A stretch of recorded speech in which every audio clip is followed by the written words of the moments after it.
quindi biografie di cantanti, di gruppi o anche antologie. L'idea di creare questo spazio nasce dalla volontà di far conoscere al pubblico più giovane, ma non solo, la varietà di testi sul tema di cui dispone questa biblioteca.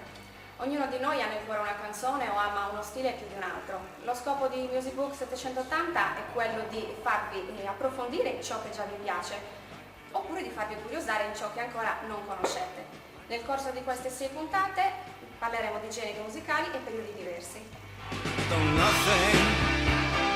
Nothing will keep us together. In questa puntata vi parlo di Get Back, I giorni del rock di Alberto Campo, giornalista e critico musicale. Questo libro è interessante perché concentra in 20 date le tappe che hanno segnato la storia della musica del rock, dal 2002 sino al 1954. 50 anni di musica visti in un percorso all'indietro, come suggerisce anche il titolo del libro. Un viaggio che ci fa rivivere le date più importanti, gli avvenimenti più determinanti e ce li fa vedere in un'ottica abbastanza ampia, consentendoci quindi di poter capire come sono nati e come sono evoluti tanti generi diversi musicali. La lettura è arricchita da cenni di cronaca, da cenni storici e anche da aneddoti che riguardano i cantanti, i gruppi, i dischi o i concerti. I capitoli partono da un fatto che è particolarmente determinante in quell'anno, ma poi si spazia in altri generi musicali o in altre storie, comunque tutte legate da un filo conduttore. A chiudere ogni capitolo c'è una serie di testi, di video e anche di dischi che lo rappresentano e che quindi vi potrebbero aiutare nel capire ancora di più il testo.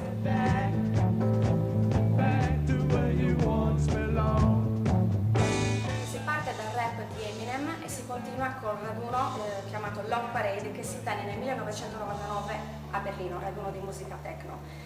Il 1992 è l'anno del grunge con i principali protagonisti in Nirvana, nel 1980 viene ucciso John Lennon, nel 1977 si celebra il punk, invece il 1973 è legato ai nomi di David Bowie e di Pink Floyd. Numerosi cenni biografici all'interno del libro, nel caso di Pink Floyd ad esempio si parla di Syd Barrett, il diamante pazzo citato in Wish You Were Here. Fu la loro mente ispiratrice, il fondatore del gruppo e era anche il suo chitarrista. Purtroppo Syd Barrett venne allontanato dal gruppo nel 1968 a causa della sua instabilità mentale. Successivamente incise 2 dischi da solista, ma poi si ritirò in solitudine sino alla sua morte avvenuta nel 2006. Dear lady, can you hear the wind blow? And did you know?